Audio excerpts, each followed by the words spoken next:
Plus direct et moins modéré que son rival Rishi Sunak, Liz Truss a su séduire la base des électeurs conservateurs avec un discours sans détour et une promesse de campagne, baisser les impôts dès son arrivée au pouvoir.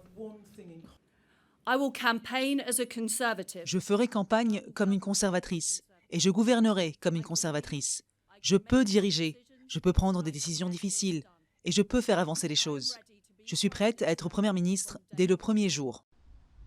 Élevée en partie à Leeds, au sein d'une famille de gauche, Liz Truss fait ses débuts en politique chez les centristes du Parti libéral-démocrate, où elle se fait remarquer par un discours anti-monarchiste, avant de rejoindre quelques années plus tard le Parti conservateur.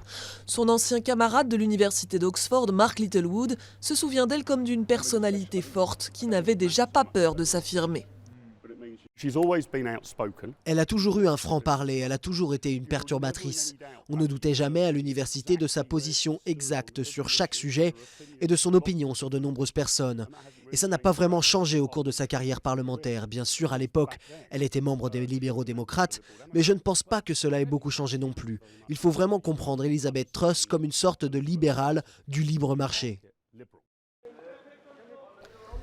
Élue députée en 2010, elle entre dans le gouvernement de David Cameron 2 ans plus tard et enchaîne les postes ministériels. En 2016, elle fait campagne pour rester dans l'Union européenne, mais change rapidement son fusil d'épaule après le résultat du référendum. Ministre du Commerce extérieur puis des Affaires étrangères sous Boris Johnson, elle est en première ligne des négociations post-Brexit, où elle se positionne en dame de fer de la diplomatie britannique.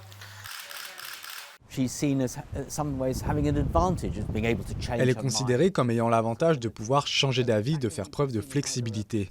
Cela peut donc être considéré comme une force ou une faiblesse selon le côté où l'on se trouve. Je pense que pour de nombreux membres conservateurs, elle leur rappelle un peu Madame Thatcher.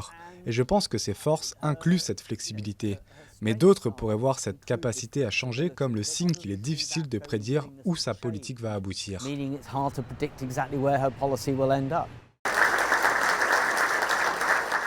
Plusieurs dossiers brûlants l'attendent sur la table, à commencer par la crise du coût de la vie qui explose au Royaume-Uni alors que les grèves se multiplient dans tous les secteurs.